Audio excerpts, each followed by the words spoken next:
Kalau kita kata satu perkara tu, jika dia ada kebaikan yang lebih banyak untuk sekumpulan manusia ataupun untuk majoriti masyarakat, maka itu dianggap betul. So ini 3 aliran etika ini daripada apa yang saya cuba study sebelum ni lah. Okay. Jadi kita dapat tengok sini dia macam ada peringkat sedikit lah, individu, lepas tu dia berdasarkan alam, hukum alam, dan satu lagi berdasarkan dia macam majoriti sedikit. Okay. Jadi etika ni, saya cakap lah kenapa dia selalu didebatkan dan sebagainya, kerana dia adalah berdasarkan pemikiran manusia. Okay. Kalau kita tengok 3 tadi, kecuali untuk hukum tabi'i itulah dia nampak macam apa yang telah diciptakan untuk kita lah. Tapi dia masih lagi tertakluk kepada pemikiran manusia. Okay. Dan etika ni boleh berubah berikut mengikut situasi dan juga mengikut persekitaran. Nanti kita tengok kenapa dia boleh berubah. Sebab kadang-kadang ada perasan lah, etika ni kadang-kadang untuk kita di Malaysia, benda ni nampak benda ni salah. Okay, tapi untuk negara lain, mungkin untuk masyarakat lain ataupun di sebuah negara lain, perkara begitu adalah satu yang tidak salah. Itu etika. Kerana apa? Kenapa dia jadi macam tu? Sebab dia berdasarkan, macam saya cakap tadi lah, pemikiran manusia, dan dia boleh berubah berdasarkan kita punya pegangan dan sebagainya. Okay, dan kita akan cuba bincang etika ni dalam kita punya seminar ini berkaitan dengan penggunaan teknologi. Okay. So, saya pergi kepada bahagian kedua tajuk, iaitu berkenaan dengan teknologi maklumat. Kalau saya pesatu desain komputer ni dah biasa sangat lah kan, dah tahu. Okay. So, teknologi maklumat ni dia merangkumi, saya letakkan dekat situ 4 komponen utama. Yang pertama sekali adalah perkakasan. Kan? Ini selalunya benda yang tangible lah yang kita boleh nampak. Kita punya printer, kita punya scanner dan sebagainya. Okay. Dan kita nyatakan dia macam mesin ataupun alat fizikal. Okay. Dan selalunya kalau dalam buku teks dia akan bagikan pula lah alat-alat ni dia ada yang untuk input, tadi scanner dan sebagainya, untuk proses kita punya PC, dan untuk output ni kita ada apa, contohnya kita punya printer, kita punya overhead projector dan sebagainya. So itu perkakasan. Komponen yang kedua dalam teknologi maklumat adalah perisian. Ini yang kalau kita kata yang kita tak nampak. Okay, intangible. Ada 2, kita mungkin ada perisian dari segi sistem, dari segi aplikasi sistem ni macam operating system, Windows dan sebagainya. Untuk aplikasi ni banyak kan. So setiap kita semua saya rasa pernah ada pengalaman menggunakan aplikasi, tak ada masalah. Okay. Berapa orang dalam grup ni yang tak ada FB? Facebook?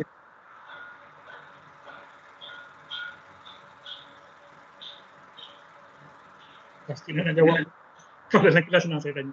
Okey, saya dalam kelas saya akan tanya ni. Berapa ramai dalam kelas ni yang tak ada FB? Okey, sebab senang nak kira. Compare dengan kalau saya tanya berapa orang yang ada FB. Okey. So dia macam dah by default setiap orang ada. Tapi you don't be surprised sebab selalunya dalam kelas saya kalau saya tanya akan ada seorang ataupun 2 atau mungkin 3 daripada 50 orang tu yang memang tak ada. Ada setengah tu mungkin ada tapi dia mungkin tak aktif dan sebagainya. Dia ada ke tak ada. Ada yang memang tak pernah langsung aktif. Okay. So itulah. Okay. Itu contoh aplikasi. Terusnya untuk komunikasi data, komponen yang ketiga itu komunikasi data. Okay. Dia berkaitan dengan bagaimana kita berkongsi data atau berlakunya perpindahan data daripada sesuatu pengguna kepada pengguna lain ataupun daripada satu peranti ataupun perkasan kepada perkasan yang lain. Okay. So, kita boleh bahagikan kepada 2 wayar ataupun tanpa wayar sekarang ni. So daripada wayar ni macam biasalah yang kita boleh tengok dalam lab dan sebagainya. Dan yang kedua tanpa wayar, contohnya satelit ataupun menggunakan radio, wifi dekat rumah kita sekarang. Okay. Dan itu untuk komunikasi data. Dan selalunya apa yang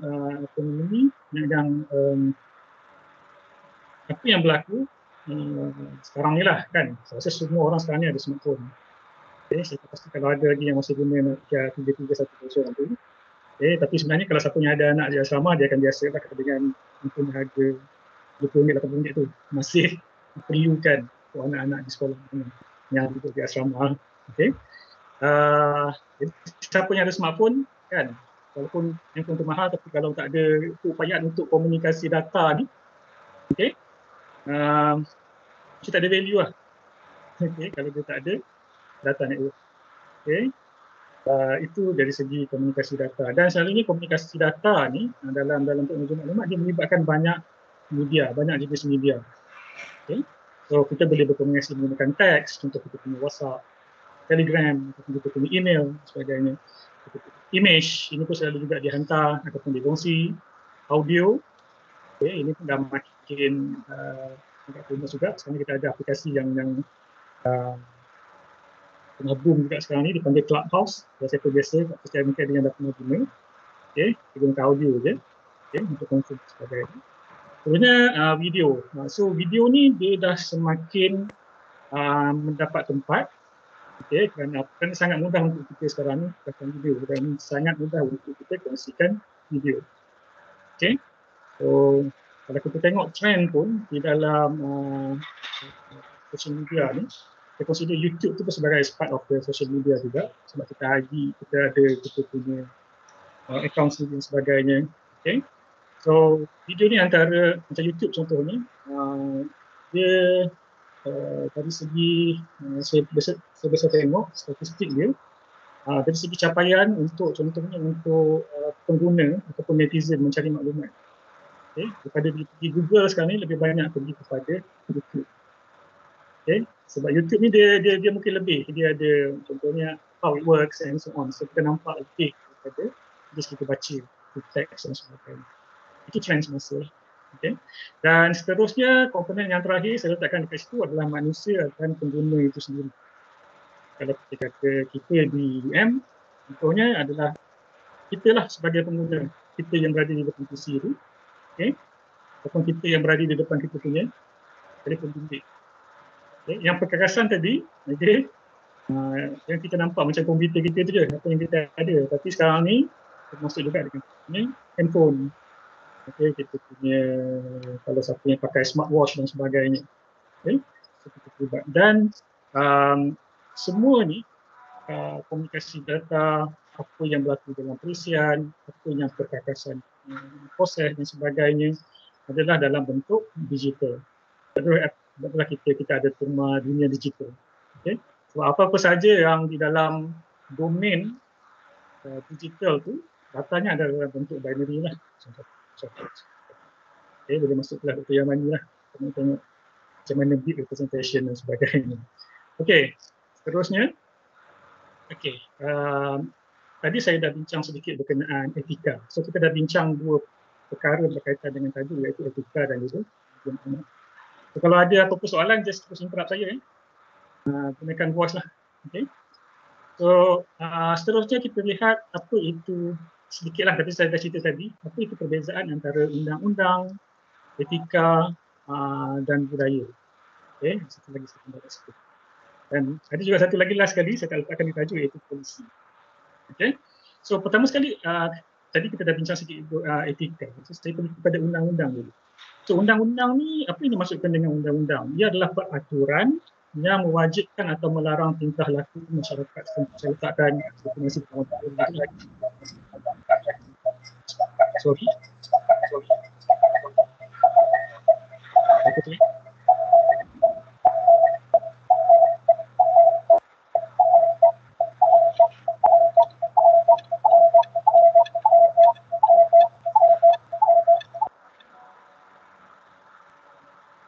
Okay, betul kan? Sorry, sebab ada bunyi. Okay, peraturan yang mewajibkan atau melarang tingkah laku masyarakat tertentu. Okay. Jadi kalau kita tengok, dia bila dia ada peraturan, okay, dia membawa kepada sekatan pihak berkuasa. Selalunya undang-undang ni dia melibatkan mahkamah. Okay. Sebab tu dia ada pihak berkuasa untuk melaksanakan undang-undang tu. Terbandingkan undang-undang dengan etika, okay, etika ni yang tadi kita dah definekan, tingkah laku yang boleh diterima sama ada salah ataupun tidak, ataupun boleh diterima secara sosial ataupun tidak. Okay. Dia tidak membawa kepada sekatan pihak berkuasa. Selalunya etika ni dia macam itulah, dia tak terlalu kepada undang-undang, dan pihak berkuasa yang patut melaksanakan undang-undang tu dia macam etika ni dia tak ada. Okay? Kalau kita di Malaysia ni selalunya netizen lah yang lebih-lebih ni. Betul tak? Kan, berasal pengalaman you all kan, kalau apa-apa berlaku berkaitan etika ni, nanti netizen cepatlah komen, ataupun netizen akan jadi penguat kuasa. Kejap je viral, mulalah. Okey, ini kalau berkaitan dengan etika. Okey, kemudian didasarkan pada budaya, jadi kita dah bincang, dan apa yang diakui sebagai universal di antara budaya. Nanti kita akan tengoklah, kerana saya dalam bidang. Okey, selain daripada undang-undang dan etika, kita ada juga apa yang dipanggil sebagai budaya. So budaya ni adalah sikap moral ataupun adat istiadat kumpulan yang tertentu. So ini pun kadang-kadang memainkan peranan penting jugalah, sebab perbezaan budaya itu sendiri, okay, kadang-kadang dia ada efek juga kepada etika sebagai pengguna teknologi maklumat. Okay. Dan seterusnya yang keempat, saya pergi kepada polisi. Jangkaan yang menggambarkan tingkah laku pekerja yang boleh diterima dan tidak boleh diterima di tempat kerja. So polisi ni dia macam undang-undang sedikit. Kan contohnya kita di UN kita ada banyak polisi kan. Kalau macam dalam government kita ada polisi tidak boleh menerima apa tu, hadiah dan sebagainya tu kan. Okey. Dan di UN sendiri kita ada di tingkat UN sendiri contohnya kita ada polisi. Ataupun di dalam katalah di dalam makmal kita ada, kalau kita makmal sains komputer tu kan kita ada polisi penggunaan makmal. Betul? Jadi polisi tu dia tertakluk kepada fakulti tu saja. Kan? Contohnya ataupun kalau kita pergi pantry untuk setiap office kan, dia kat situ apa yang kita perlu buat, dia macam polisi lah, dan di bawah tu tantangan selalunya by TDP ataupun dekan. Sebenarnya dia adalah untuk that organisation ataupun untuk that unit. Okay? Tapi dia ada juga kuasa lah, kalau macam polisi tadi kan. Dia, tapi kuasa tu ataupun yang menguatkuasakan polisi tu adalah di tingkat organisasi saja. Dia tak pergi lebih tinggi lah macam undang-undang. Okay? Dan sedikit dekat sini, undang-undang dan polisi ni pada berkaitan dengan peraturan hanya berkesan jika terdapat 3 syarat. Jadi 3 benda ni tau, kalau kita nak, contohnya ingat tak dulu kita ada AES tu, yang ambil gambar speed trap, kamera tepi jalan tu, okay, kan banyak isu mula-mula kan. Okay, apa-apa pun berkaitan dengan undang-undang dan polisi ni, dia akan berlaku ataupun berkesan hanya dengan tiga syarat utama dia kena ada. Okay, yang pertama, takut akan hukuman. So kita tahu kalau kita buat ni apa hukuman dia. Okay? Dan kalau kita takut hukuman tu kita tak buat lah. Tapi ada setengah orang perasan tak, alah setakat tu je hukuman dia, tak ada hal. So dia maknanya undang-undang dan polisi ni takkan takkan efektif untuk that kind of person. Dia tak takut hukuman tu. Okay? Yang kedua, okay, barangkalian ditangkap. Macam EES tadilah. Okay? Tak kisahlah berapa banyak penasaman pun AES akan jadi apa pun, tiba-tiba polis kata kita akan keluarkan waran tangkap, okay, untuk siapa yang dah ada banyak mana saman dan sebagainya, kata pergi ke rumah, tak akan collect daripada rumah dan sebagainya. Situ kita nampak kalau sebelum ni orang tak kisah pun, langgar je. Tapi bila dah keluar macam tu, barulah orang rasa takut. Sebab ada kemungkinan kalau dia buat kesalahan tu dia akan ditangkap. Ini tingkat yang sedikit tinggi. Okay? Dan kalau ada orang yang tak apalah kena tangkap pun, lepas tu tak ada apa pun, lepas je. So ada juga yang macam tu. Okay? Yang ketiga adalah kebarangkalian hukuman dilaksanakan. Okay? Maknanya kita ada undang-undang ni, kita tahu kalau ini kita buat disabit kesalahan, ini yang akan hukuman yang akan diberikan. Tapi kalau tak berlaku hukuman tu, tak ada apa juga, macam saman lah. Okay? Alah tak kisah apa sama Taufik, nanti tunggu je lah dia bagi diskaun kan. Tunggulah diskaun 50% nanti kita bayar lah. Okay? Daripada 300 jadi 150. Itu walaupun hukuman dilaksanakan, tapi kita nampak dekat situ hukuman asal tu yang sangat banyak, yang sangat besar, sepatutnya menakutkan pengguna, dia dah kurang. Okay? Ataupun mungkin tak ada langsung diskaun, so kita buatkan semua saman sebelum ni. Jadi macam tu. So 3 perkara ni penting, termasuklah juga apa yang berlaku di universiti, apa yang berlaku di fakulti untuk kita. Kita kena ada takut hukuman, kita tahu kalau kita buat kita akan ditangkap, dan kalau aku ditangkap, hukuman akan dilaksanakan. So itu berkaitan etika, undang-undang dan budaya. Ada yang tanya? Ada? Saya pergi terusnya. Okey. Sedikit isu-isu lah berkaitan dengan teknologi maklumat. Okay. saya cuba letakkan keyword dia dekat situ lah. Okay. Yang pertama sekali dari segi bahasa. Ini pun saya dapat daripada bacaan ada paper yang bincangkan sedikit isu-isu ni. So sebelum kita tengok lebih detail kepada etika. So bila kita bincangkan isu ni, mungkin dia ada kaitan rapat juga dengan etika kita dalam penggunaan. So dari segi bahasa, contohnya bahasa Inggeris dekat situ. Okay. Kita tahu apa nama ni, teknologi komputer ni dia dilahirkan bersama dengan bahasa Inggeris, kan? Dengan Microsoft-nya, dengan IBM-nya, dengan perusahaan yang awal-awal itu semuanya dalam bahasa Inggeris. So kita tak dapat nak pastikanlah kenaan itu. Dan memang bahasa Inggeris adalah bahasa utama yang digunakan dalam dunia digital ataupun teknologi maklumat. Okay? Dan kalau kita lihat spesifik kepada Malaysia, jadi kita lihat ada kemerosotan penggunaan bahasa Melayu kat situ. Okay, dia ada concern gitu ya. Jadi sampai satu peringkat ada dinyatakan bahawa ada hilangnya keyakinan masyarakat kita ni untuk menggunakan bahasa sendiri. Terutamanya bahasa Melayu lah kalau kita di Malaysia contohnya sebagai bahasa rasmi. Okay. Jadi ada juga lah isu kat situ. Boleh tak kita nak jadikan bahasa Melayu ni sebagai bahasa mungkin bukanlah bahasa utama tapi mungkin at par dengan bahasa Inggeris dalam bidang penggunaan. Memang ada usul seperti itu. Okay. Tapi kita tunggu dan lihat lah. Okay. Dia macam bahasa alternatif lah pada bahasa Inggeris. Okay. Dan yang kedua, berkaitan dengan bahasa ni juga kita dah start ada bahasa rojak kan. Ini dah biasa dah. Sebelum ni tak ada ICT pun kita dah start guna. Tapi bila ICT ni lagi lah. Kenapa? Kerana banyak term-term ataupun terma-terma dalam bahasa Inggeris tu yang kadang-kadang kita dah kalau malasnya nak cari apa dalam bahasa Melayu. Macam kita kadang-kadang kita gunakan di dalam dokumen rasmi. Okay. Seterusnya kesalahan tata bahasa, ini sangat banyak lah. Kalau kita tengok, paling simple kita tengok kepada kita punya chat dalam WhatsApp dan sebagainya. Okay. Dan berkaitan dengan bahasa ini juga, kalau kita perasan sekarang ni, okay, kita dah macam kita dah makin kurang bertutur sama ada secara lisan ataupun secara sekarang kita bertutur kalau dalam WhatsApp dan sebagainya itu secara teks. Even kita dah makin kurang pun menggunakan teks. Kenapa? Sekarang teks digantikan dengan apa? Dengan ikon, dengan emoticon, dengan stiker dan sebagainya. So, kita nampak kat situ bahasa tu dah makin kurang lah. Bahasa-bahasa ataupun kata-kataan setengah tu. Kalau dulu kita bercakap, sekarang kita ada kurang bercakap, kita menulis pun kita dah mula buat singkatan dan sebagainya. Sekarang ni dah malas nak mula dah, kita guna stiker, kita guna ikon untuk menggambarkan contohnya perasaan ataupun kita punya persetujuan dan sebagainya. Tahniah, kan kita tak boleh tahniah, kita hantar stiker tahniah. Okay, so itu kita boleh lihat apa yang berlaku dari segi bahasa. Dan dalam bahasa ni macam kalau dia orang bahasa dia memang ada wujudkan kamus komputer seperti yang biasa refer untuk kita dapatkan istilah-istilah bahasa Inggeris sebenarnya kita nak fokuskan ke dalam bahasa. Okay. So sekarang yang kedua kita lihat kepada isu budaya. Okay. Dengan teknologi maklumat ni apa yang berlaku, kita tahu bila kita embrace teknologi maklumat ni, okay, dia dah macam ada satu dunia lain yang tak ada sempadan.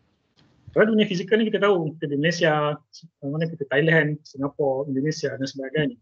Tapi dalam dunia digital ni, dia macam memang tak ada sepadan pun kalau kita tengok.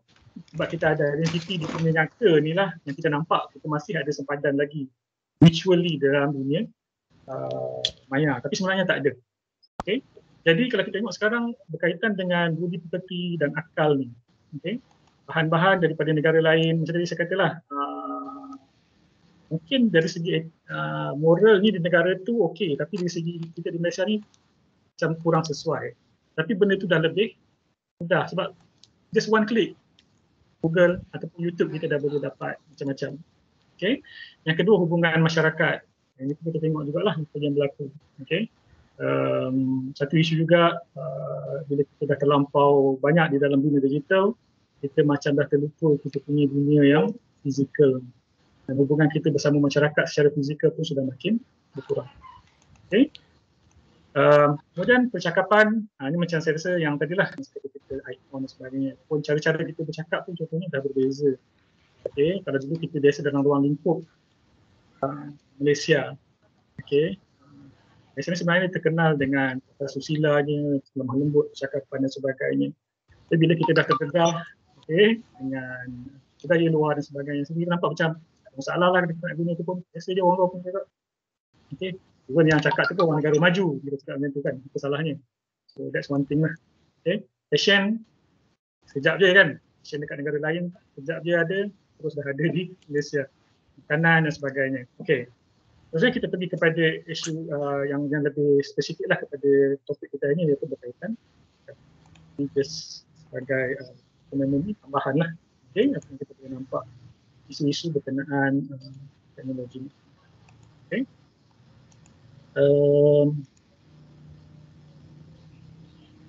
Okay, saya tambah sikit lah berkaitan dengan teknologi maklumat dan kehidupan kita. Mungkin ada kaitan juga dengan kita sekarang ni lah, kita di era pandemik ni. Okay. Kebanyakan kita bekerja pada rumah, betul? Okay, we are working from home sekejap ni. Risau suara saya bergema sebab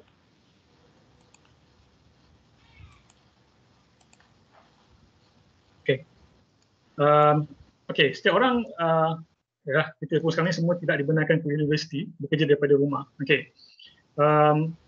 Sebenarnya cara kerja kita ni, yang kita buat sekarang ni, sebenarnya dalam proses transformasi digital, ini adalah salah satu daripada perkara yang akan berlaku sebenarnya. Okay. Dalam proses transformasi digital ini, saya cerita sikit lah, saya ada pengalaman berkaitan dengan transformasi digital. Okay, antara perkara yang berlaku dalam proses transformasi digital adalah kita akan ada ruang kerja yang nampak spesifik, maksud dia ruang fizikal lah. Okay, kalau kita sekarang di pejabat, kita tengok kita ada cubicle kan, kita ada cubicle tu, setiap orang dia punya cube dia sendiri, dan dia duduk kat situ, fizikal. Di situ untuk dia, kalau ada printer tu untuk dia, kerusi tu kerusi dia, meja tu meja dia dan sebagainya. Okay, tapi dalam transformasi digital ni, apa kita boleh tengok, terutama sekarang kalau kita pada syarikat-syarikat besar, PLC, kita dah start ada ruang yang, kita sebenarnya kalau di fakulti tu kita nak tengok, kita ada cube lah. Okay, so ruang kerja kita dah jadi macam tu. Dia dah tak ada tempat fizikal, dia mungkin ada meja, ada plug untuk kita plug in kita punya device.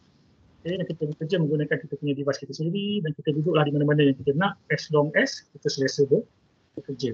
Itu antara perkara yang berlaku dalam ini. Selalu kita ini kalau kita pergi organisasi besar-besar, nanti kita boleh tengok ni berlaku. Okay.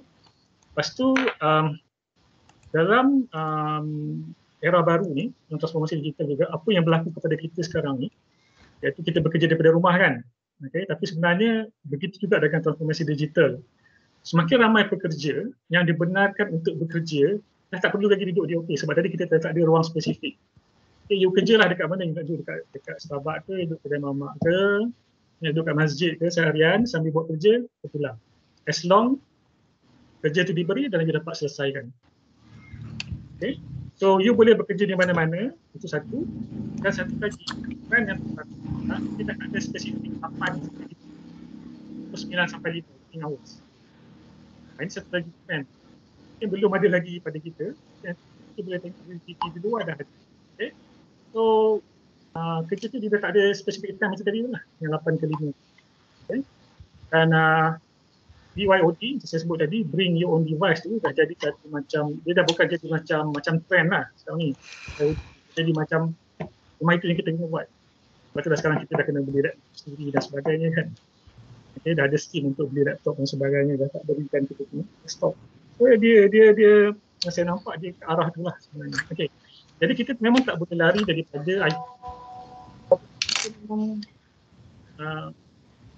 dia akan berlaku dan kita just kena adapt dengan cara yang bersesuaian.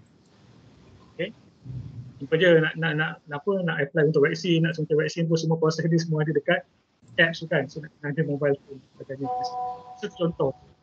Tak pasti kalau siapa tak ada masih ada macam mana dia register sebagai pengalaman. Okay. Pengalaman patient. Okay. Okay. Saya cakap. Okey, kita terus kepada kod etika. Saya sharekan dekat sini. 10 kod etika, ataupun 10 perkara untuk pengguna dan profesional komputer yang dicadangkan oleh Institut Etika Komputer. Kita Ethics Institute. Memang ada satu institut dan memang ini salah satu yang belajar sains komputer. Memang dia tahulah 10 etika ni.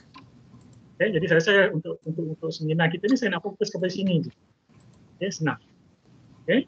So kita akan pergi kepada yang pertama, iaitu tidak menggunakan komputer untuk membahayakan orang lain. Kan macam pelik juga, macam mana guna komputer ni boleh buat orang bahaya kan? Betul tak? So contohnya dekat situ saya buat robot. Untuk siapa yang robot mungkin nampak macam pelik, tapi memang ada. Kita boleh buat program, kita boleh create robot yang digunakan untuk pengguna manusia contohnya. Ataupun kita buat apa? Kita buat virus. So rosakkan sistem orang lain. Ataupun kita buat senjata contohnya. Gunakan peralatan komputer. Dan apa lagi? Saya ingat serangan di New Zealand beberapa tahun lepas ni, 2 tahun lepas dia serang masjid dan sebagainya tu. Kan dia diceritakan dia memang banyak main game apa ya, kaki game kat dalam ni. Nizam boleh tolong jawab apa? PUBG dan sebagainya. So ada juga yang sampai macam tu, dia nak praktis macam mana buat serangan dan sebagainya, ataupun menggunakan alat-alat tertentu. Dia ada simulation. Itu contohnya.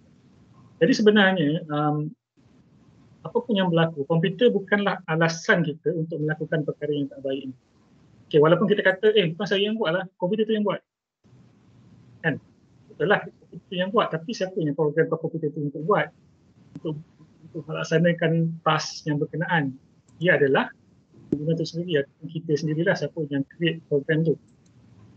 Boleh jadi itu yang pertama lah.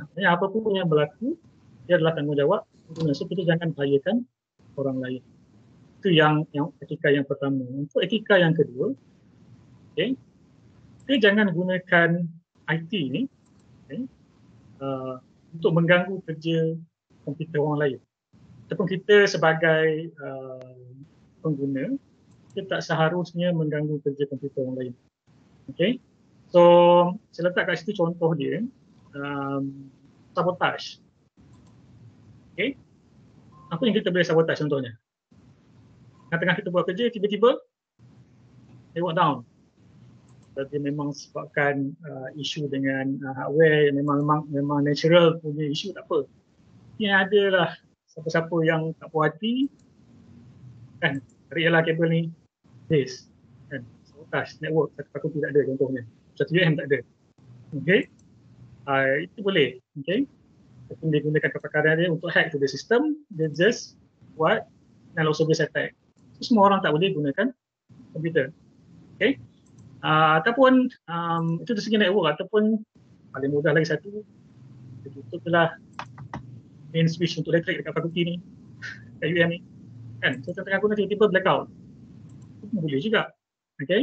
Ataupun create je lah virus, biar semua orang kena virus dan sebagainya. So apa yang berlaku dengan sabotage ni, dia akan menyebabkan kerugian dari segi kewangan, dari segi masa, dari segi tenaga.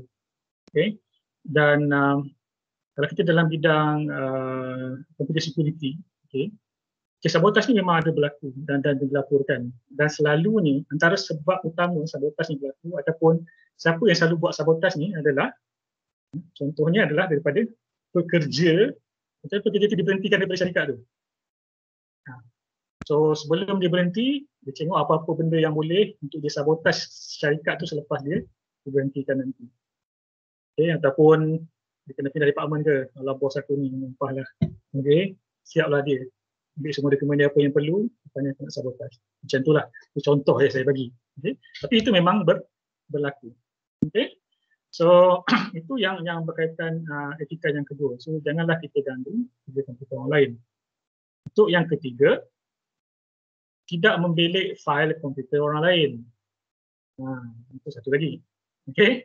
So sebenarnya apa yang berlaku, okay, bila kita buka file, tak, kalau kita ada dokumen secara fizikal kan, kita ada surat, kita ada dokumen ataupun file atau meja itu secara fizikal. Kita memang sepatutnya tak melihat ataupun buka surat tu, ataupun kita baca dokumen ataupun file tu. Salahnya dari segi etika. Dan itu yang berlaku dalam dunia nyata. Perkara yang sama juga di dalam dunia digital. Okay. So, adalah satu kesalahan untuk kita membuka dan membaca dokumen orang lain secara digital. Dan apa nama ni, bila selalunya perkara ini berlaku, okay, kita kena berhati-hati jugalah. Okay. Pertama sekali dia berlaku selalunya bila kita berkongsi komputer ataupun storage. Kan? Kadang-kadang dalam contohnya kita gunakan Google folder dan sebagainya, kita berkongsi ruang storan. Okay. Dan setiap kadang-kadang ada folder untuk setiap staff di situ. Okay. Walaupun kadang-kadang kita diberi akses dikongsikan folder itu, tapi secara etikanya kita sepatutnya tak adalah nak buka folder orang lain untuk lihat apa yang ada. Okay. Sepatutnya macam itulah secara etika. Dan satu lagi, kita harus berhati-hati juga, terutamanya untuk mereka yang selalu dengan penyelenggaraan contohnya. Okay, ataupun siapa yang buat maintenance. Okay, sebab you are dealing directly with the devices and so on. So dekat situ selalunya kita akan ada akses kepada perkakasan orang lain, storage orang lain dan sebagainya. So kita kena ada etika yang kuat lah di situ. Okay, ada satu case, ini saya just cari-cari, saya jumpa juga lah. Ini yang ini baru juga 2021 ini Jun. Okay. So yang ni apa yang berlaku, pasal gambar tu saya tak kisahlah. Okay, tak apa. So tapi ini apa yang berlaku adalah yang repair telefon tu, this is specific for iPhone. Apa dia buat, dia dapat phone tu, dia dapat akses kepada gambar-gambar, and then dia just hantar gambar tu kepada FB. Sebab selalulah biasalah kita kalau kita ada mobile phone, memang kita dah set. Bila kita buka Facebook kita tu, buka kan, dia tak ada username, password dan sebagainya untuk memudahkan kita. So apa yang dibuat, technician tu dia just post gambar yang tak sesuai ini ke dalam Facebook account pengguna itu sendiri. So itu yang berlaku. Itu boleh berlaku. Itu nasib baiklah dia post kepada FB pemilik itu, maknanya kita sedar. Tapi apa yang berlaku kalau kita punya data-data, kita punya gambar keluarga dan sebagainya, dia just copy, dia simpan. Okay. Dan kita mungkin tak perasan, tapi sebenarnya data-data, gambar-gambar ni dia sangat berharga, bukanlah untuk kita pengguna biasa. Okay, di dalam black market, dalam dunia digital, ini adalah sangat berharga. Okay, so itu dari segi penyelenggaraan. So untuk kita yang dalam, itulah untuk semua kita, kalau kita akan ada akses kepada sistem komputer, so berhati-hati. Terusnya untuk rangkaian, punya maintain network dan sebagainya, kan, ni berdasarkan pengalaman saya dulu kan, kadang-kadang kalau you kadang-kadang you ada akses tentu kepada file ataupun maklumat-maklumat tertentu. So kita harus ada etika yang jagalah sikit, okey, berkaitan ni. Okay. Ini untuk etika yang ketiga, iaitu tidak membeli. Kita tak payah tengok pada file orang lain. Kalau kita kena repair PC itu, kita repair je lah PC itu, tak apalah, tak perlu dah nak tengok file-file apa yang ada kat dalam tu dan sebagainya. Okay. Okay, seterusnya yang keempat, ke-10 semua. Okay. Tidak menggunakan komputer untuk mencuri. Pelik kan? Okay. So berlaku tak? Ya, berlaku. Okay. Komputer ni dia boleh menjadi objek untuk kita mencuri. Dia boleh jadi objek dan dia boleh jadi subjek. Okay, objek ni kita gunakan dia untuk tujuan tertentu. Objek ni dia adalah target. Okay. Kan? Macam mana berlaku? Contohnya kalau kita ambil contoh scammer. Okay. Dia gunakan teknologi maklumat untuk menipu mangsa. Okay, dia gunakan mobile phone. Kita ambil contohlah, contoh device. Dia gunakan mobile phone, dia akan kontak mangsa gunakan telefon. Okay. Dan telefon mangsa tu apa yang dipanggil sebagai subjek, dan telefon scammer tu dipanggil sebagai objek. So kita jangan gunakan contohnya mobile phone kita ke ataupun komputer sendiri untuk mencuri. Contohnya untuk mencuri lah letakkan dekat sini. Okay. Scammer. Siapa yang tak pernah dapat call daripada scammer? Angkat tangan. Nampak kat sini. Okay. Saya rasa saya pernah, tapi saya tak layan. Ada banyaklah video kalau kita tengok di website PDRM dan sebagainya, contoh-contoh dia layan scammer macam mana. Kan? Kalau you ada pengalaman ni boleh lah. Okay. Dan itu scammer. Phishing contohnya. Phishing biasa dan phishing ni paling selalu adalah menggunakan email. Kan? Link kepada kita punya bank account kita dah terminate, kalau nak kena login balik, gunakan link ini beri dan sebagainya. So berhati-hati. Itu pun salah satu contoh penggunaan teknologi maklumat untuk tujuan yang tidak baik.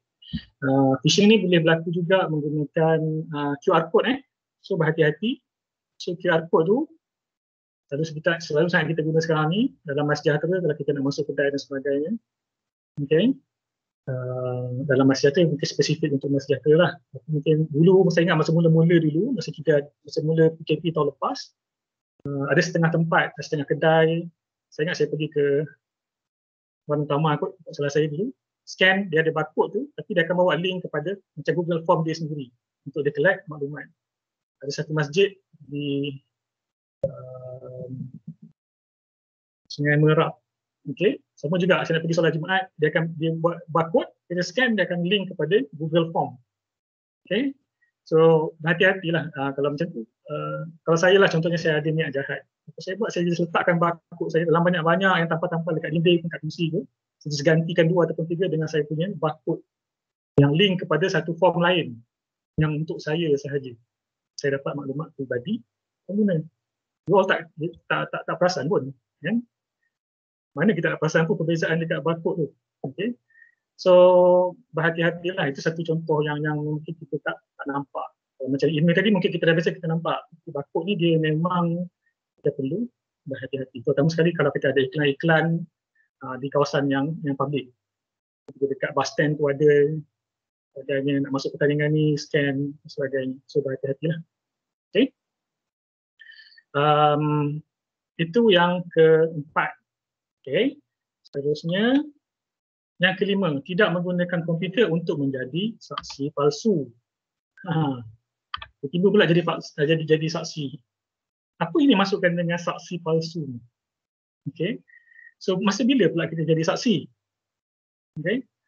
Bila mana kita membuat fakta yang palsu menggunakan teknologi maklumat. Okay. Satu contoh, dia ada saya letak term dekat situ lah, photoshopping. Sebenarnya Photoshop lah. Okay. Semua orang mungkin saya rasa pada pengalaman menggunakan Photoshop. Okay. So bila kita gunakan Photoshop misalnya, apa kita buat? Ini kalau kata untuk tujuan yang tak baik lah. Okay. Contohnya kita ubah, kita edit satu gambar tu. Contohnya individu tu daripada dia tak bersalah, kita nak cuba nampakkan dalam gambar tu supaya dia bersalah. Okay. So kita cuba edit gambar tu secara digital untuk tujuan-tujuan tertentu contohnya. Okay. Jadi photoshopping ni dia memang biasalah kalau untuk untuk pemasaran kan. Contohnya kan. Kalau dalam gambar tu memang cantik lah, kalau iklan pasal pencuci muka tu daripada ada jerawat sampai tak ada jerawat, padahal simple je, guna klik dalam guna berapa klik je dalam Photoshop tu dah hilang semua jerawat dekat muka tu. Okay, dah hilang semua kedut dekat muka tu. Okay. So satu lagi ni, biasa tak? Biasakan dengan term bawah ni, semua orang biasa dengar. Barang order, barang sampai. Kan? Barang order nampak gambar punya lah cantik, besar kan bawahnya, tapi bila sampai kecil je. Okay, so berhati-hati. So ini pun sebenarnya etika juga untuk penjual. Tapi ini berlaku tapi saya rasa tak tahulah kalau you all ada pengalaman. Mungkin juga ada pengalaman. So berhati-hati. Janganlah kita percaya dengan apa yang ada di internet tu. Untuk shopping satu contoh lah. Ini contoh lagi. Okay. Kalau tengok gambar ni, dia sebenarnya sangat mudah untuk kita nak createkan gambar-gambar palsu sekarang ni. Okay, just few clicks. Okay, gambar ni, yang mana yang original antara dua ni? Okay, sebenarnya yang original adalah yang ni. Okay, tapi di sini gambar ni kita dah replikatekan semak sabun ni untuk tutup kawasan bangsal ni. Okay, ni contohnya antara dua ni yang original adalah sebenarnya ada 2 ekor kucing je. Okay, tapi kita dah boleh replicate pada 4 ekor kucing. Kalau ini yang kita hantar through WhatsApp ataupun pada Facebook, so berhati-hati kalau ini gambar sebenar dan kita dah sebarkan ni, maknanya kita adalah salah seorang penyebar berita ataupun fakta yang palsu. Okay, so sebenarnya kalau kita tengok, terutama sekali sekarang ni lah, okay, sebab saya dalam bidang digital forensik, video, audio, antara yang paling banyak kita dapat bahan-bahan bukti ni, palsu ni, yang bermotifkan politik sebenarnya. Okay, tetapi selalunya dia akan create, dia punya motif dia adalah politik. Sama ada untuk menjatuhkan credibility dan sebagainya. Itu secara fakta lah saya just kongsikan, bukanlah saya ada berminat politik. But kalau kita tengok apa yang berlaku sekarang, betul lah. Okay. Itu contoh, even untuk video, sebenarnya ada video, tak apalah saya tak payah. Sebenarnya dalam video ni pun sama. Okay, macam mana kita nak, contohnya kita ada 2 ekor kucing ni, jadikan 4. Ataupun dalam video tu, daripada 2 ekor kucing jalan, kita jadikan hanya 1 ekor kucing jalan. Sekejap sahaja gunakan software. Okay, nanti kalau ni saya cuba pilihkan video tu lah. Okay. Yang ke-6, okay, kita pergi kepada etika yang ke-6. Tidak menggunakan atau menyalin perisian yang tidak dibeli secara sah. Okay. Ni bukan apa. Okay. Sebab sebenarnya nak membangunkan satu perisian tu bukanlah murah. Mahal. Okay. So kita ada 2 pilihan. Sama ada kita beli, okay, ataupun kalau tak nak, kita cuba lihat kepada sumber terbuka apa yang ada. Okay, open source. Okay. Cumanya selalunya yang sumber terbuka ni dia punya functionality dia taklah macam software yang kita boleh beli dengan license, segi features dan sebagainya. Tapi kalau kita nak elakkan daripada isu etika ni, kita gunakanlah yang sumber terbuka ni. Okay. Seperti yang biasa gunakan Open Office. Saya biasa dulu. Saya tak ada license untuk Office, saya gunakan Open Office. Okay. Lepas tu berhati-hati juga selalunya kalau kita gunakan software yang sama ada Syaitan Rompak ataupun yang orang share untuk kita guna, download sebagainya, orang kongsikan, berhati-hati dengan malware. Kadang-kadang it comes with hidden malware, virus dan sebagainya. Okay. Antara sumber utama bagaimana komputer kita boleh infected with virus adalah penggunaan perisian yang tidak sah. Okay, that's a fact lah. Okay. Dan sekarang ni mungkin isu ni agak apa namanya, dia kurang sikit lah sebab macam kita di UM kan, contohnya dulu setiap student nak kena beli untuk Shopee dan sebagainya. Sekarang ni semua student kita dah boleh gunakan. Jadi ada macam education license dan sebagainya. Dah mungkin kurang sikit lah isu ni, terutama untuk organisasi besar. Okay. Saya ingat dulu kalau kita, masa saya student tu dulu, kita kena beli sendiri lah. Tapi sekarang ni student dah sangat mudah kan. Office-nya dan sebagainya, boleh download daripada software dari UM.edu dan UI. Okay. So, okay lah. Ini untuk penggunaan perisian yang masuk. Okay. Sikit tambahan. Okay. Kalau dulu lah kan, CD ke, tak guna CD dah pun, kita punya laptop pun dah tak ada CD download. Okay. So cara dia menggunakan CD. Okay, ini mungkin ini dan berkaitan dengan ni, software yang tak ada license sebagainya di bawah bidang kuasa KPD dan KK. Okay. Kalau tengok kat sini, biasakan sekarang ni pasal set-top box, okay, jual kotak TV, kandungan tanpa lesen, untuk kebenaran boleh diambilkan ikan untuk Astro lah. Okay, banyak kan yang jual set-top box, sambil dapat channel-channel sebagainya, tapi bayaran taklah semahal macam kita langgan yang original. Okay, so this is the fact. Kalau nak terima ke tak terima, pulang, tapi memang itu adalah fakta. Okay, so, sebenarnya dari segi etika, tak boleh lah.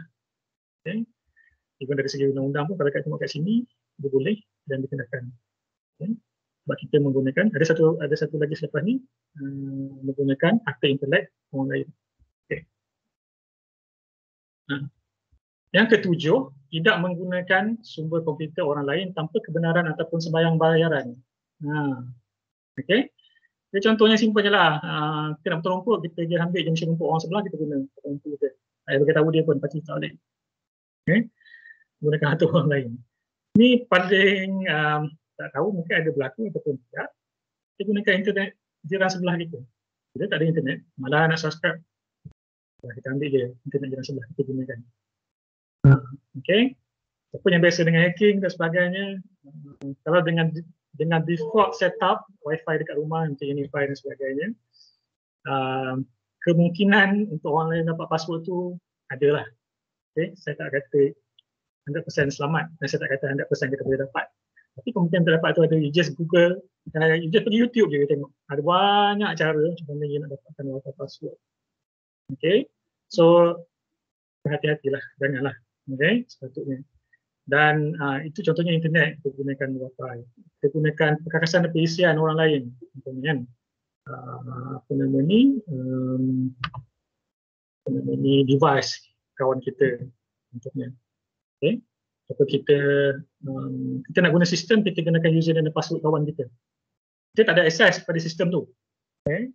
Macam mana kita nak guna? Jam-jam password, username, password. Kalau terpaksa kawan kita bagi dan sebagainya. So, dari segi etika dia, salah lah. Okay.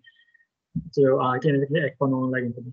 Okay. So, daripada kita gunakan akaun tu, kita gunakan akaun orang lain, dan kita dapat akses kepada perisian ataupun sistem. Sepatutnya kita tak dapat akses. Itu satu contoh lagi lah. Okay. So, ini untuk yang ke-7. Okay, yang ke-8. Tidak menggunakan tanpa kebenaran output intelektual orang lain. Bila dia sebut intelektual tu, dia ada banyak lah. Okay. Dia selalu dengan foto, dia selalu dengan audio, dia selalu dengan video. Teks pun sebenarnya ada. Okay. So, sini MyIPO sebenarnya boleh klik pada website MyIPO. Tak apalah saya tak nak klik. Saya nak stay untuk apa nama ni, slide ni. Okay. MyIPO ni siapa tahu pergi dekat mana?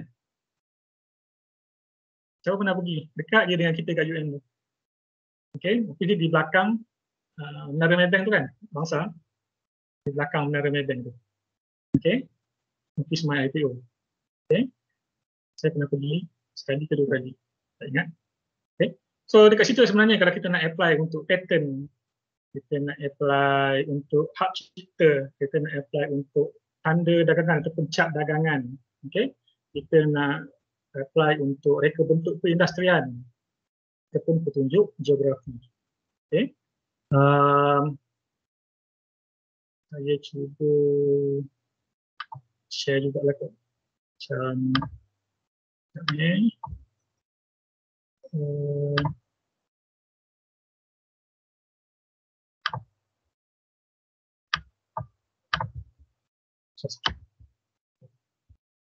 Apalah nanti saya bahas nanti dah habis dia. Nak 200 ni. Okey. So berhati-hatilah sebab foto ni ada setengah tu dia memang kita boleh gunakan secara percuma. Okey. You tahu kan macam mana nak cari gambar yang dia punya copyright tu yang kita boleh gunakan. Contohnya lah. Okey. Kalau kita pergi Google, setting dia kalau kita search, kita pergi kepada rasa dekat tools. Kalau klik dekat tools, lepas dia akan keluar ni option ni. Okay, ni untuk license ni dia ada tulis dekat sini sama ada all, Creative Commons license ataupun commercial and other license. Selalunya kalau yang commercial and other license ni memang gambar-gambar tu memang kalau tengok tu selalunya daripada apa nama website yang memang kita kena beli gambar tu kan. Dan memang kalau di bawah commercial and other license ni kalau kita nak guna gambar tu kita kena bayar royalty. Okay, so salah satu cara dia kita pergi kepada Creative Commons license. Ini selalunya kita, pertama sekali kalau kita dalam bidang education contohnya, ataupun student kita lah, kalau dia nak guna gambar tu, dia boleh pergi kepada ni, ataupun ada setengah tu yang memang spesifik open untuk guna. Tapi di bawah Creative Commons license ni pun dia ada, saya ada 3 peringkat. Satu tu dia boleh guna, tapi dia tak perlu bayar apa-apa, macam yang commercial ni dia kena bayar.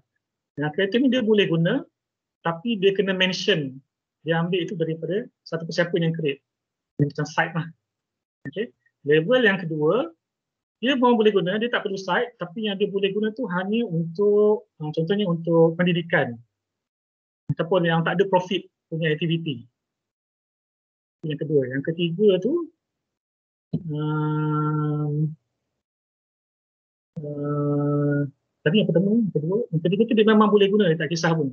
Tak perlu site, awak nak guna untuk bisnes ke, awak nak guna untuk non-profit punya purpose ke, pulang. Itu memang boleh open. So kita tengok jugalah. Tapi at least kita pergi kepada this type of license. So berhati-hatilah terutama untuk kalau kita jalan dalam kedai ini, kita nak gunakan gambar-gambar tertentu dalam dokumen, especially kalau dokumen rasmi, kalau student contohnya untuk menggunakan dalam TC dan sebagainya. Okay. Betul dah, kalau dalam TC kita dah ajar kalau kita ambil itu semua namanya untuk site. Okay. So itu untuk yang ke-8 lah, output intelektual orang lain. Okay. Terusnya yang ke-9, yang kedua terakhir, memikirkan akan kesan sosial program atau sistem yang dibangunkan. Ini terutamanya untuk developer. Okay, siapa yang membangunkan software. Tapi untuk yang menggunakan software pun dia juga. Tengok bila kita apa kesan sosial tu. Contohnya, ni analogi saya bagi macam pisau lah. Okay, tujuan dibuat tu untuk tujuan yang baik. Jadi kita boleh juga kalau kita ada tujuan yang jahat, kita nak gunakan untuk tujuan yang tidak baik. Okay.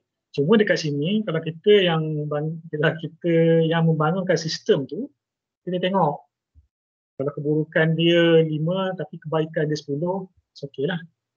Okay, maknanya kita boleh tengoklah keburukan itu kita mungkin boleh avoid dengan cara-cara yang tertentu. Jadi kalau kita tengok kita nak develop sistem tu, kita tengok memang 10 keburukan dia, hanya ada 2 kebaikan dia. So ada isu lah dekat situ. So dari segi etika sepatutnya kita tak buat lah. Kita tak ada buat pada sistem. Okay. Dan yang ini sedikit tambahan. Okay, LV contohnya lah. LV ni pun dia memang sangat banyak isu kalau kita tengok macam-macam lagi. Ni setakat yang ni kita ada ni untuk pelajar. Okay. Ni dari segi keluarga. Memang kita ada beberapa case. Okay. Tersebut ni dia bawa isu sikit lah. Terutama sekali keluarga. Okay. Ni yang terakhir. Menggunakan komputer dengan memberi pertimbangan dan hormat kepada orang lain. Okay. Contohnya,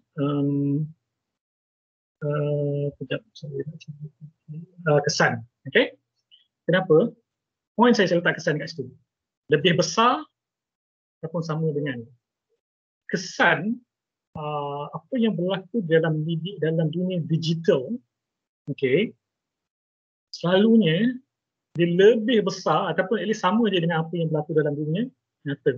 Tapi kalau kita tengok kepada keadaan sekarang, selalunya bila dia berlaku dalam dunia digital ni, dia punya efek tu sangat besar.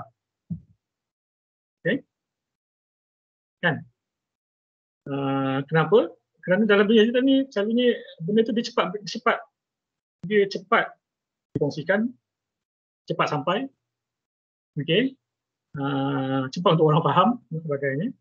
Dia cepat dan juga sampai. Kalau you hantar kepada WhatsApp tu, okay, you seorang dapat tapi you jadi punca, you broadcast kepada dalam WhatsApp tu telah ada 200 orang. Dalam satu saat ada 200 orang yang dapat video yang sama. Contohnya lah.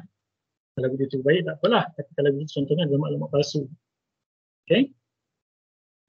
So macam itulah. Okay? So efek dia sebenarnya lebih besar dan saya letak kat situ kekal.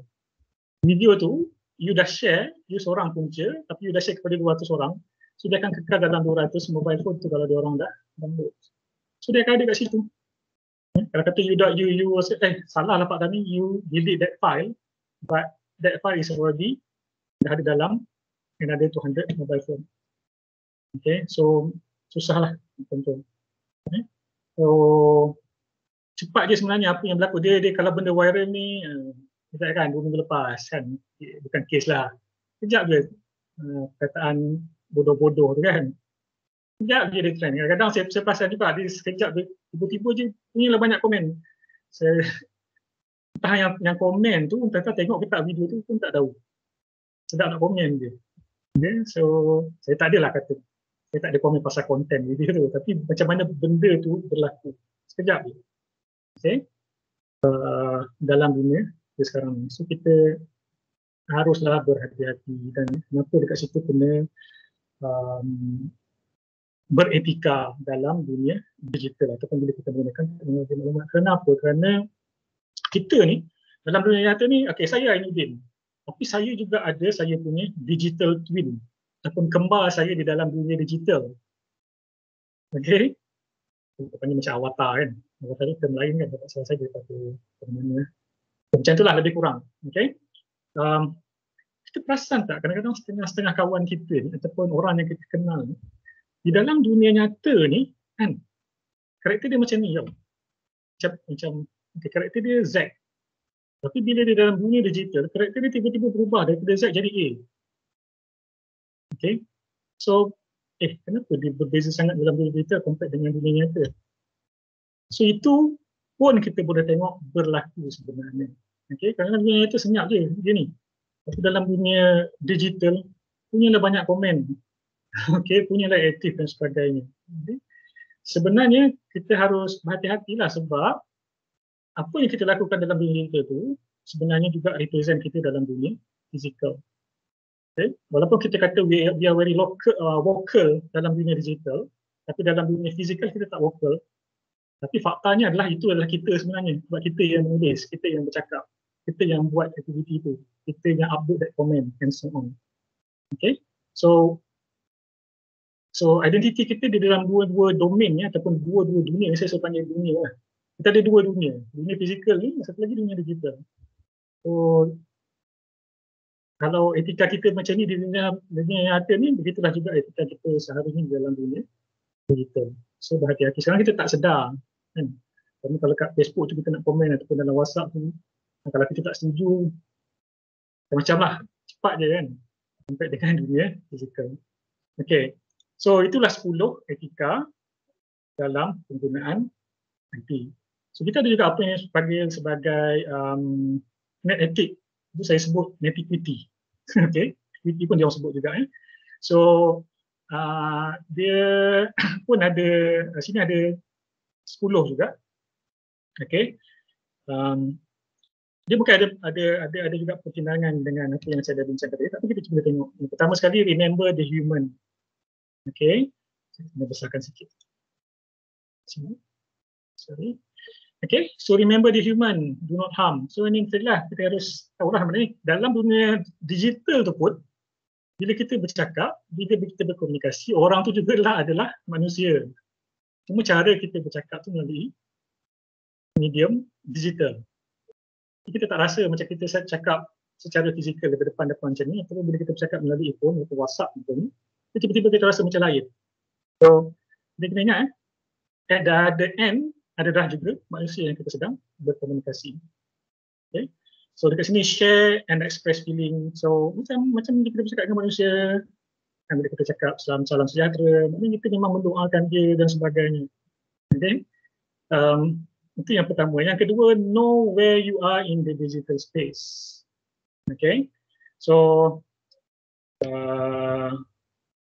look around. Okay. Walaupun kita dalam digital, kita kena tengok sekeliling. Okay. Dalam FB contohnya kan, kadang kita perasan tau dalam FB kita tu, saya rasa ramai yang dalam ni friend dia yang takkan 100 je, kadang 200, 300, 500, mungkin sampai 1000 kalau ada follower tu lagi lah. Sekarang ni tak sedar dalam 100 orang kawan kita tu, okay, mungkin ada yang agak sensitif dengan apa yang kita nak cakap, apa yang kita nak buat. Okay. So ni kita akan lebih berhati-hati dalam dunia fizikal. Tapi dalam dunia digital ni kita rasa tiba-tiba macam sebab kita tak nampak. Kan? Kita tak ingat pun list 100 orang friend kita tu. Kita upload je lah. Okay. Ini dari segi tadi lah, maknanya kita nak dari segi etika tadi lah. Okay. So berhati-hati. Okay. So yang ketiga, online life reflect the real life. Ini tu saya ada cerita tadi lah kan. Apa yang berlaku dalam dunia digital tu, dia reflect pada apa yang berlaku dalam dunia nyata. Okay. Sebab ini mungkin sikit-sikit lah pandangan saya masa yang saya nak kembali tadi yang cerita bodoh-bodoh tadi kan. Kadang-kadang bila kita menulis tu, okay, manusia ni pendapat saya, manusia ni dia menulis ataupun diberi pendapat tu berdasarkan apa? Pertama berdasarkan pengalaman dia.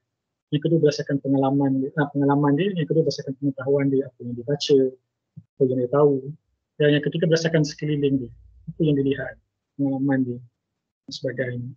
Okay, so berhati-hati kadang-kadang bila kita komen tu, okay, kita secara tidak sengaja kita tunjukkan apa perasaan kita yang kita pendam selama ni terhadap, contohnya terhadap orang yang rapat di keliling kita secara fizikal, orang dalam keluarga kita ni.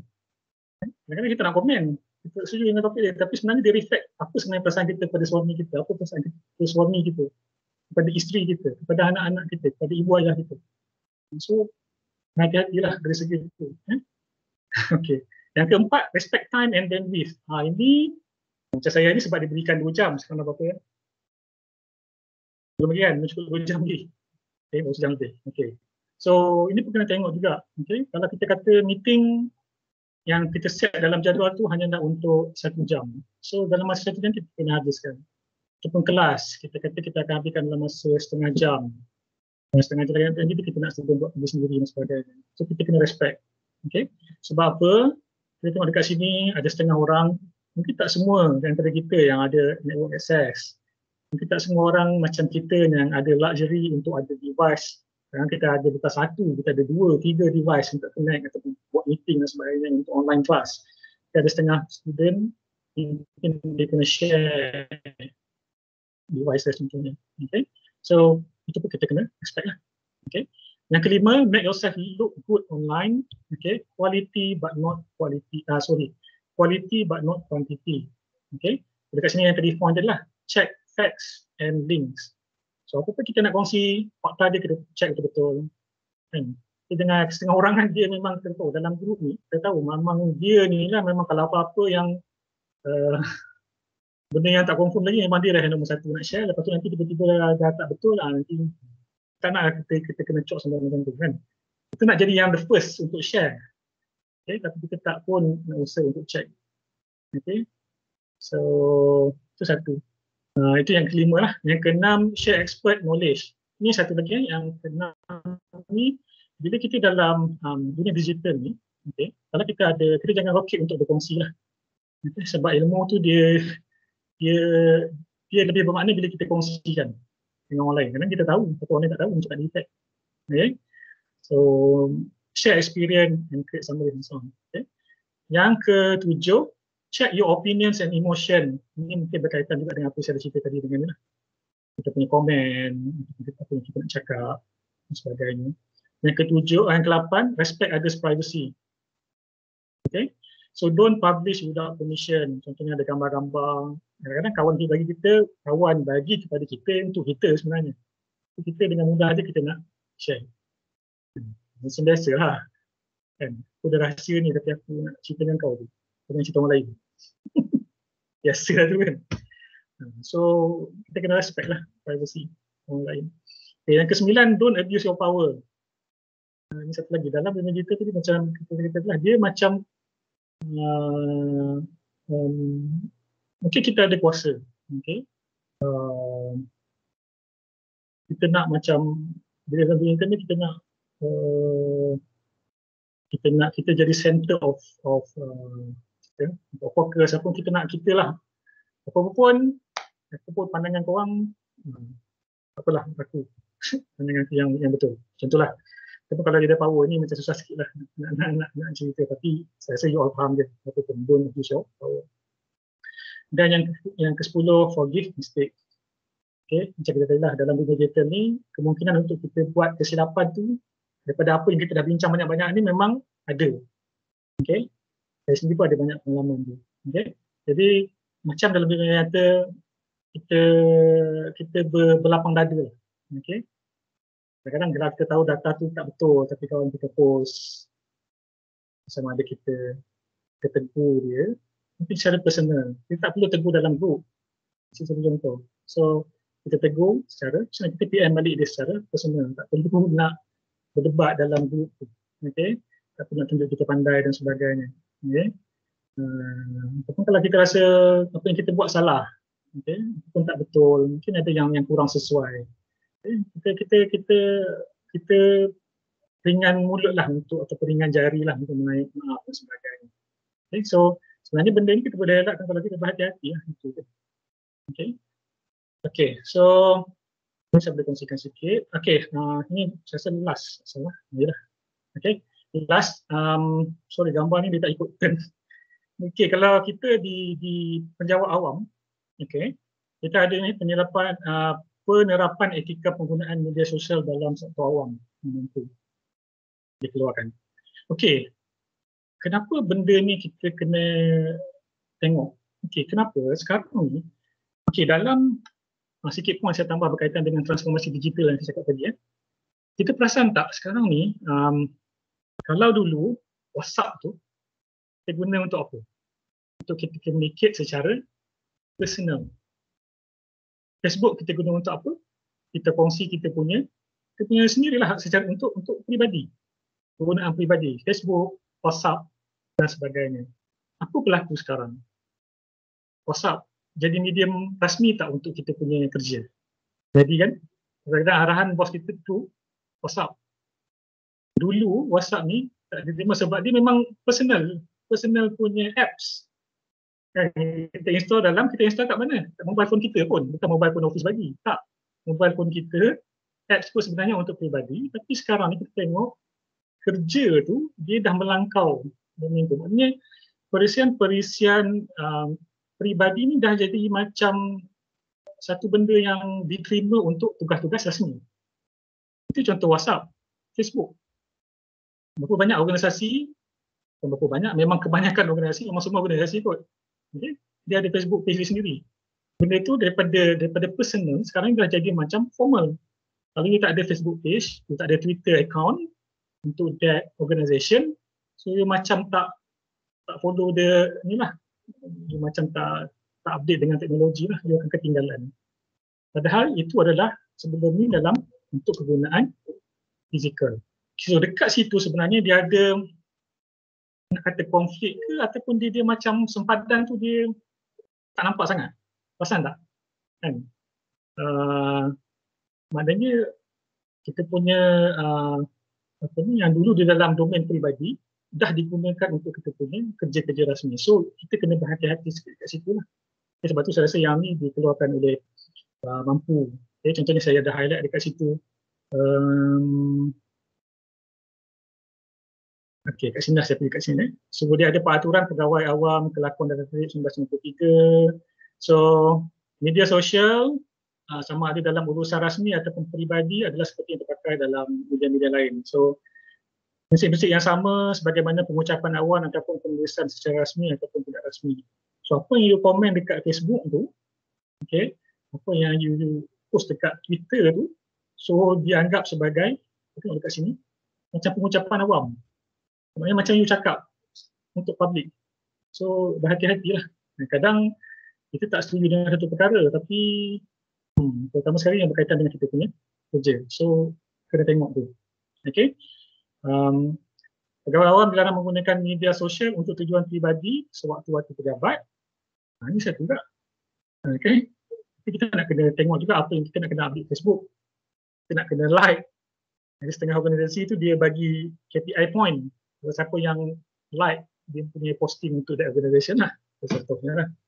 Okay. Okay. Sebarang komen mengenai isu-isu yang melibatkan agensi atau yang berbentuk serangan peribadi hendaklah dielakkan. So berhati-hati kalau kita komen. Contohnya kalau kita UN kan, tapi kita nak komen pasal organisasi lain, komuniti lain ke dan sebagainya. So berhati-hati. Okay. Kalau boleh jangan. Okay.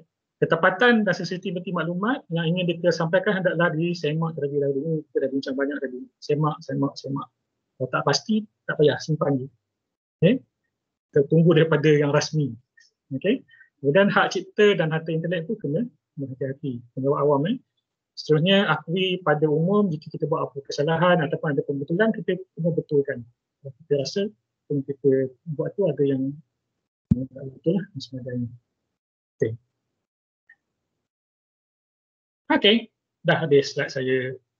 Betul. 11.20. Okay. Sekejap saya nak tengok. Saya tak pasti sekejap ni. Saya nak pergi kepada, saya stop presenting lah. Ada tak apa-apa soalan untuk saya?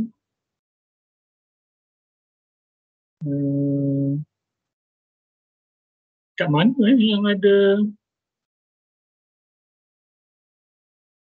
message? Afif? Ada ke soalan? Sorry doktor, memang tak dapatlah saya nak buka bahagian chat ni. Oh, ya ke? Saya dah cuba macam-macam cara dah tak berjaya lah nak buka. Nak pasti kat mana kesilapan ni. Tak apa. Okey, kalau macam tu saya buka lah kalau ada apa soalan. Nak type ke macam mana? Sekejap. Siapa ada soalan boleh terus unmute lah, boleh terus tanya dengan Dr. Ainuddin. Ada siapa-siapa nak tanya soalan? Siapa nak tanya soalan? Tak ada. Rasa semua faham kot. Faham? Okay, saya tak ada quiz. So, kalau tak ada apa-apa soalan, saya rasa tak ada ambil gambar apa semua kan? Tak ada, If? Tak ada. Okay, so kalau tak ada apa, saya rasa setakat itu sajalah. Jadi saya mengucapkan dan terima kasih kepada semua yang menghadirkan diri. Maaf, lama juga berceloteh tu, sejam lebih. Saya harap perkongsian itu adalah memberi manfaat kepada semua, insyaAllah. Jadi, saya serahkan semula kepada Afif lah. Dan saya ucapkan terima kasih dan saya mohon maaf kalau ada apa-apa yang saya kongsikan ada yang terasa hati, tak ada apa ya, saya just kongsikan pengalaman dan sebagainya. Jangan risau, dia tak ada berkenaan dengan yang hidup ataupun yang mati. Kita kongsikan fakta-fakta yang kita nampak sekali ini. Jadi, saya setakat saja. Sekian, terima kasih. Assalamualaikum. Terima kasih doktor. Terima kasih doktor. Terima kasih. Assalamualaikum. Thank you doktor. Welcome. Okey, saya nak ucapkan terima kasih. Terima kasih kepada Dr. Ainuddin atas perkongsian untuk pagi ini. Sangat menarik perkongsian yang diberikan oleh Dr. Ainuddin. Moga menambahlah ilmu kita daripada pengalaman-pengalaman yang telah dikongsi oleh Dr. Ainuddin. Okey, saya setakat tu saja perkongsian ataupun sesi khusus untuk pagi ini. Saya ucap terima kasih semua kerana sudi hadir. Untuk pendaftaran saya nak mohon maaf sebab dekat bahagian chatting ni tak boleh nak buka. Saya tak pasti atas kesilapan sebab apa. Tapi saya ada update dekat dalam kalender. Dekat dalam kalender kalau tuan-puan lihat, saya ada update pendaftaran untuk khusus pagi ni. Mohon tuan-puan boleh juga share kepada rakan-rakan yang mana yang telah hadir pada pagi ni. Nanti saya akan cek lah dengan kehadiran melalui Teams ni dengan kehadiran yang telah diisi melalui form. Okey, saya rasa ada apa-apa pertanyaan tentang pendaftaran ke? Ada siapa-siapa nak tanya? Okay, tak clear ke? Afif. Ya saja. Tolong daftarkan abang Oh, okey. Abang special ni bang.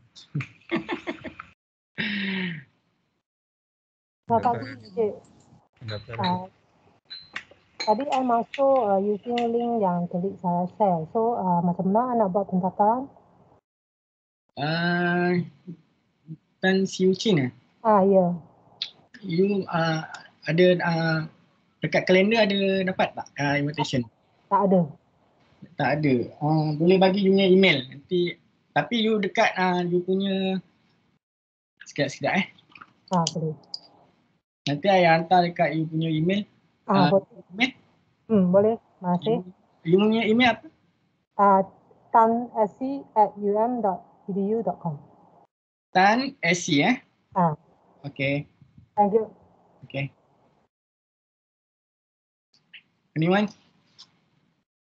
Ada apa-apa nak tanya sebelum saya nak tamatkan sesi pagi ni? Okay, tak ada So saya nak ucapkan terima kasihlah kepada semua kerana sudi dan mohon maaf atas segala kesulitan tentang nak isi borang pendaftaran untuk sesi pagi ni. InsyaAllah akan diperbaikilah pada masa akan datang. So saya tutuplah sesi khusus untuk pagi ni. Sekian, terima kasih. Terima kasih Encik Afif. Terima kasih semua. Terima kasih. Nak tanya dekat kalender tu, kalender Gmail ke kalender? Kalender Gmail. Dekat UML punya kalender. Okay, terima kasih. Okey, sama.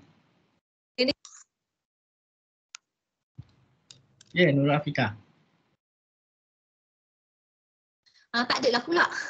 Tak ada dekat bahagian dekat yang dekat sekejap dekat description tu saya ada masukkan pendaftaran ni borang pendaftaran. Sebab saya pun ambil link ni dekat orang bagi rasanya. Oh ya, okey. Masuk tadi. Nanti saya email. Okay, thank you. Bagi email. Bagi email.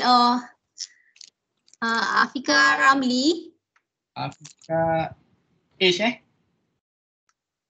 AFIQAH RAMLI. Okey, at um.edu. Okey, nanti saya email.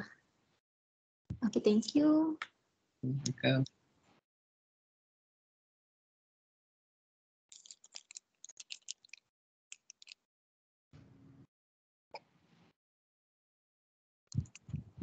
Doktor, selamat pagi. Tuan-tuan dan puan-puan. Halo doktor. Boleh.